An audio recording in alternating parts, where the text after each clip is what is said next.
it's Jess from Make and Do Crew, and I've partnered with Lion Brand Yarn to teach you how to make the Dawn Till Dusk triangle scarf with just one skein of mandala yarn. This scarf is much easier than it looks, and because it only takes one skein of yarn, it makes a great gift for Mother's Day, Christmas, birthdays. You can make a lot of them and personalize them because mandala comes in so many awesome colors. And speaking of awesome colors, we're going to be using the Serpent colorway today, which you can see in the sample. I eliminated most of the brightest yellow color just because of personal preference, and that left me with enough yarn to still make the small size scarf. If you want to make the larger size scarf, you're going to use most of an entire skein of mandala. So keep that in mind when you're choosing what colors you're going to use and what size your scarf you want to make. And you can get the instructions for both the smaller and the larger size in a written pattern for free on makeanddocrew.com. And that's linked right below this video. So before you grab your yarn and hook, let's take a quick look at how this scarf is worked. And it's the same whether you're working the larger size or the smaller size. So we're going to start in one corner of the triangle, and we're going to work back and forth like this, increasing every other row all the way to the middle of the scarf when we have the tallest point right here. And then we're going to start decreasing all the way back down to the opposite corner. So today we're going to be using a size 4mm hook, which is a G, and I wanted to just show you in this little stitch chart here exactly what the increases are going to look like, because sometimes it's a little easier to have a map of where we're going. And again, you can get this photo in the free pattern, which is linked below this video. It's on makeanddocrew.com. So what we're doing here is starting with a foundation chain, and then we're going to be creating a series of chain one spaces between these double crochets. And a couple things to keep in mind is that we're going to be increasing on every other row, the second row, the fourth row, the sixth row, etc. And the increase is always going to happen on the same side of the scarf. So that's what's going to create that angle to make the triangle point. So that's what's happening here.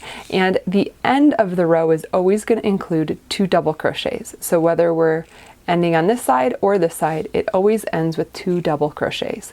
So let's take a look at what the increase looks like. This row is not an increase row, but the second row is, and so we will have created 2 chain 2 spaces here. I'm sorry, 2 chain 1 spaces here, and then we're going to finish off by working a little bit of extra stuff here in the last chain 1 space. So we'll put a double crochet, a chain 1, and then finish it off with 2 double crochet. And then we'll work a regular row with no increasing. So we'll have 1 chain 1 space, 2, 3 here, and then we'll have 1, 2, 3. But in the next row, when we increase, we're going to have a chain 1 space and then 2 more to make 3, same as here. And then we're going to make 1 more in that last turning chain, which is going to be a double crochet, chain 1, 2 double crochets. So you can always come back to this point in the video if you want to reference this, if you're a visual learner like me. To begin here, we're going to need 9 chains, and I'm going to skip the first 5. So we've got 1, 2, 3, 4, 5, and I'm going to work into that 6th chain from the hook here with a double crochet. And then those chains that we just skipped are going to count as our first double crochet and chain 1 space. If you remember, we're working all in a series of chain 1 spaces here, so that's our first one.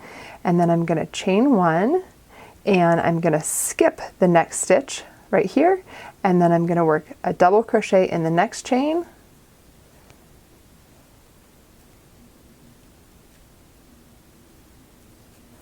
and then we have 1 more chain left. I'm going to place a double crochet in there as well.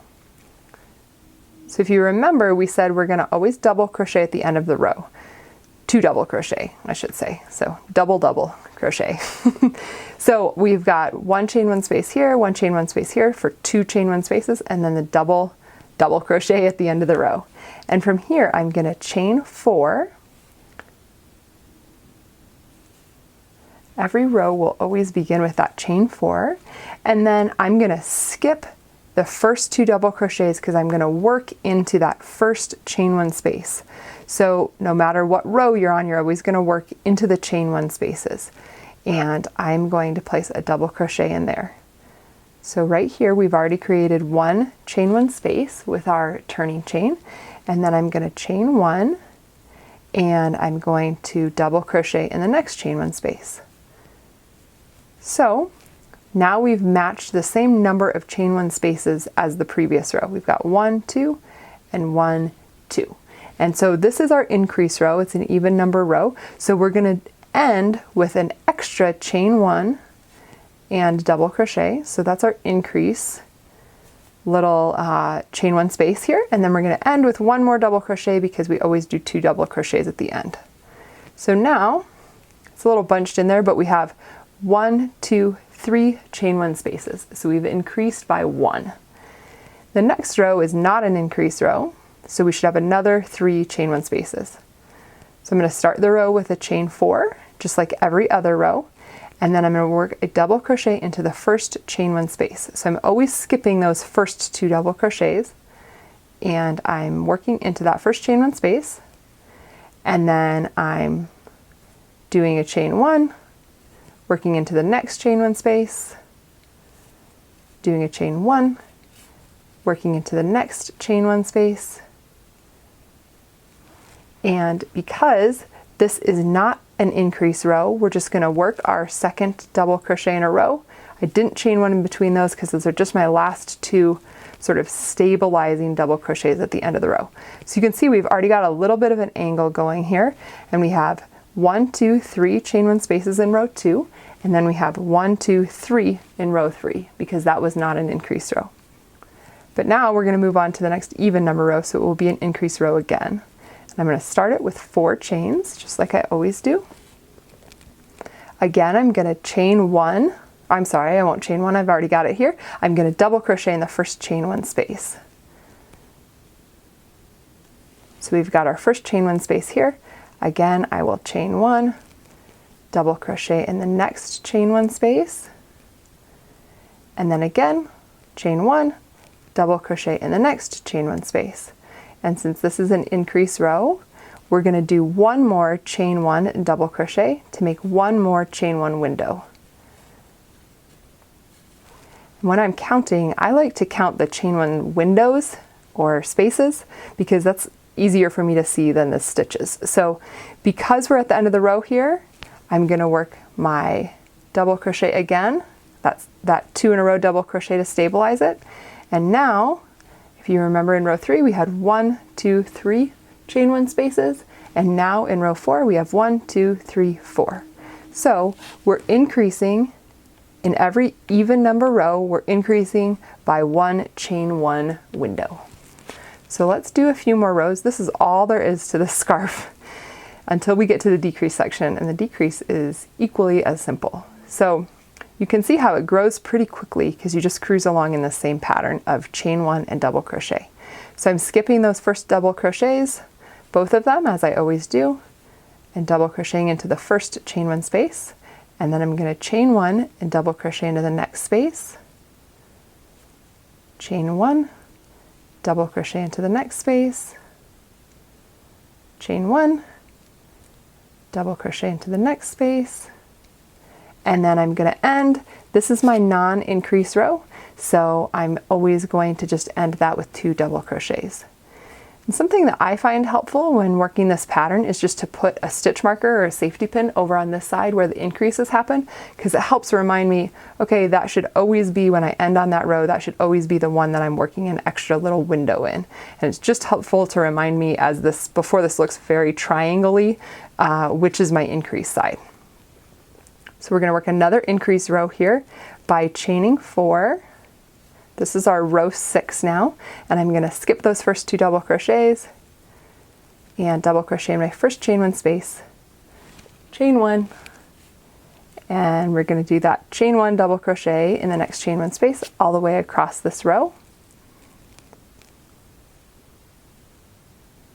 like that, chain 1 and double crochet in this last chain 1 space.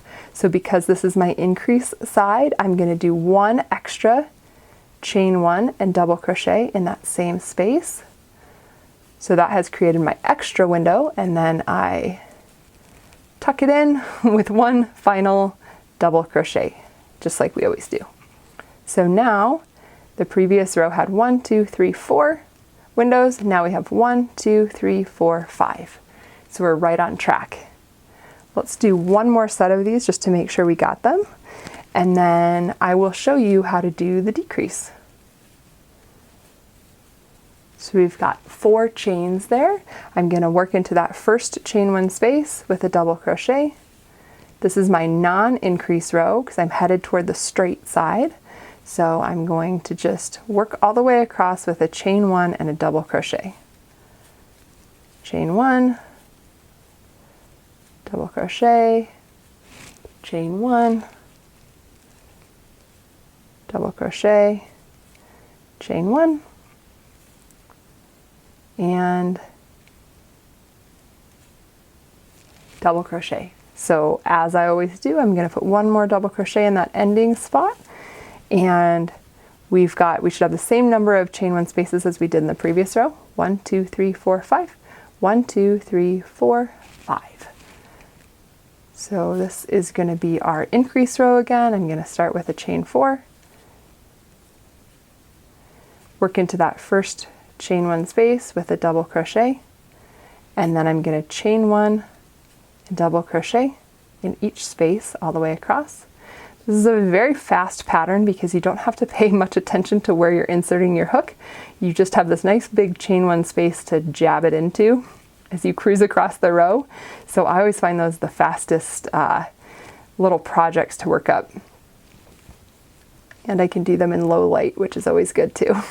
So this is the end of this row. This is our increase side. So I've worked a double crochet in here and I've chained 1, and then I'm going to double crochet 1 more time there to make our extra window.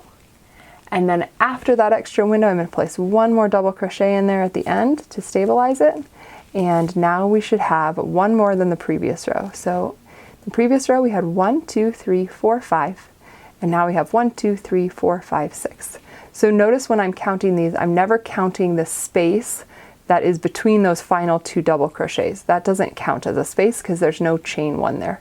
But the turning chain, because it counts as a double crochet and a chain 1, that counts as a space, and then each chain 1 across counts as a space. Okay, so now that we understand the increase sequence in this scarf, your job is to work a bunch more of those rows. That row 2 and row 3, where you are increasing every other row, and then every other row not increasing, we're going to work a total of 77 of those for the smaller size. So you're going to want to get to a point where you have 40 chain 1 spaces in your row. Like I said, I find it easier to count those spaces than I do the number of rows or the stitches within. So if you count 40 chain 1 windows here, then you'll know you're ready for the decrease section. And if you want to make the larger size, you're going to keep working rows until you have 45 windows in your row.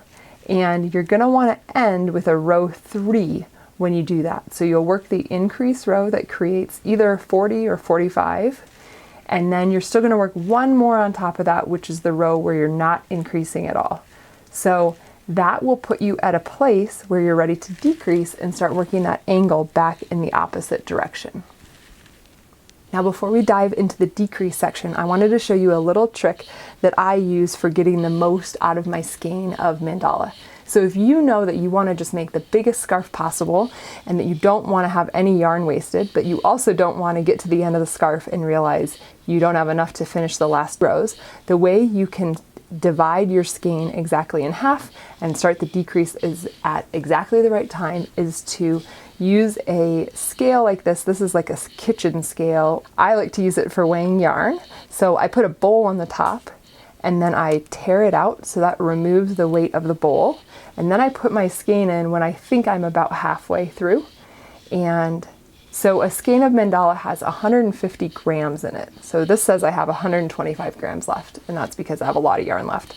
But you would want to work until you had about 75 grams left. I would err a little bit conservatively, so I would say when you have maybe 78 or 79 grams of yarn left, and then start working the decreases, and that will guarantee that you can make the biggest scarf possible with your skein of mandala.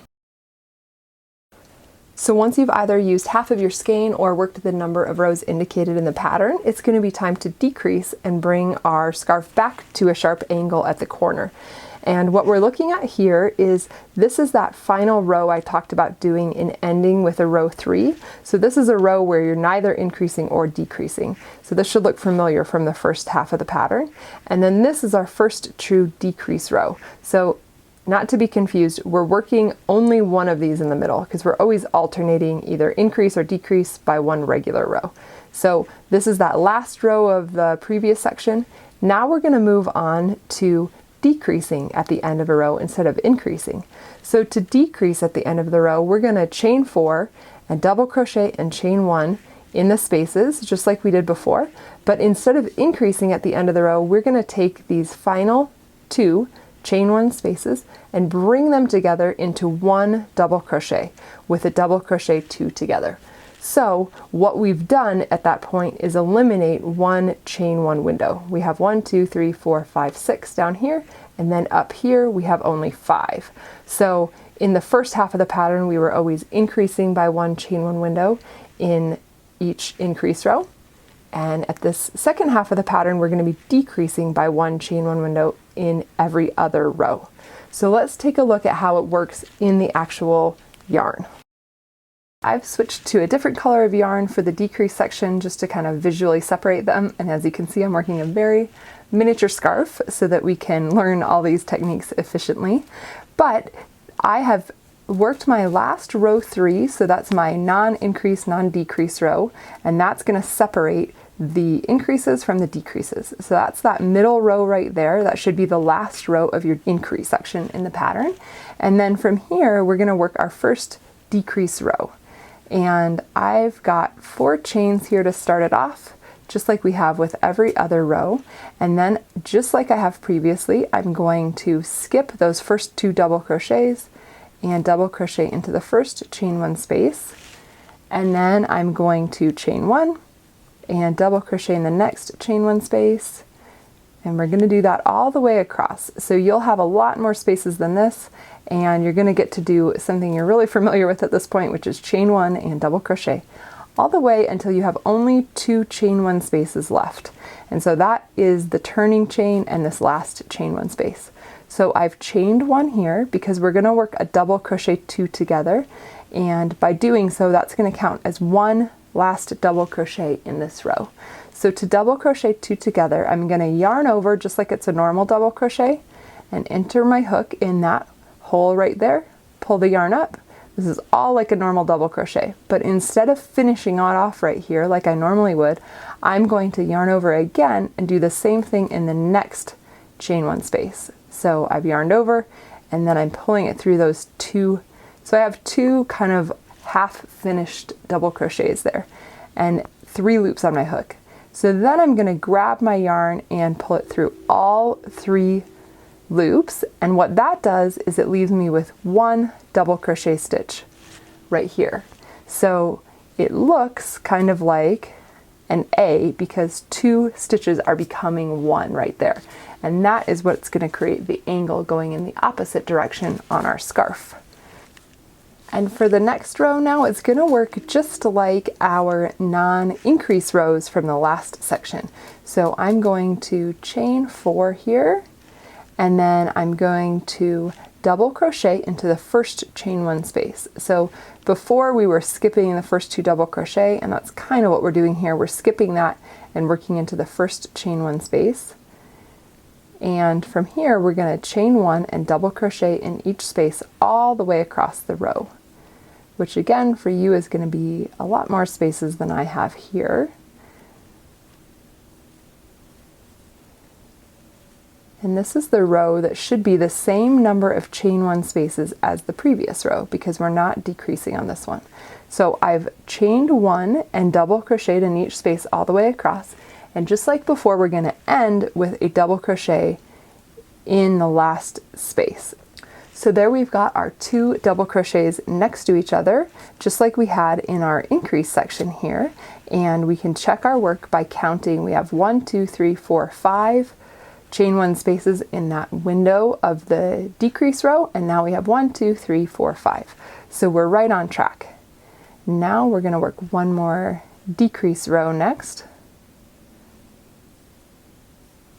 We're going to chain 4, and then I'm going to once again double crochet into that first chain 1 space, and then I'm going to chain 1 and double crochet into each space with a chain 1 and a double crochet, just like this, until I only have, whoops, start that one over there, until I have only 2 chain 1 spaces left. So that came pretty quick for me here.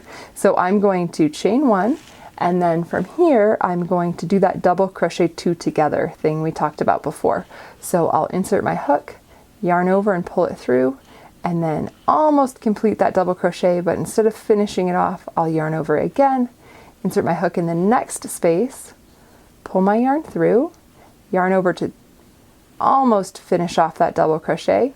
Now we have 3 loops on our hook, and we're going to yarn over to pull it through all 3, thereby combining 2 of our double crochets into 1. So now we should have 4 chain 1 spaces. 1, 2, 3, 4. So we've decreased by 1, and you can see that angle starting to happen that should be symmetrical with the angle of the increase section. So we'll cruise along here with a regular row of non-decrease, and then I'll finish it off with a second double crochet into that space to stabilize it. We should have 4 spaces again. 1, 2, 3, 4. This doesn't count as a space because it doesn't have a chain 1 in between it. And then we'll work another decrease row here just to make sure we have the hang of them. So I am skipping these first 2 double crochets, double crocheting into that first space there, chaining 1, double crocheting into the next space, and then chaining 1, and then we've got 2 spaces remaining, so that's when I start my double crochet 2 together by yarning over, doing part of a double crochet, yarning over again, doing part of a second double crochet, and then yarning over to pull through all 3 of those loops to turn 2 stitches or 2 spaces into 1. So now we're down to 3 here, and we might as well just finish this off because we're so close to finishing. And as you can see, once you get toward the end of this, you really cruise along because it gets so narrow so quickly. And we're working back to the same point we started with, which was 2 chain 1 spaces. So I've got my non-decrease row here with 3, and I'm going to double crochet that last one right next to the last double crochet to stabilize it. And then I'm going to chain 4, and I will double crochet in that first space, and now I'm already at my last 2 spaces, so I will chain 1 and then do that double crochet 2 together right here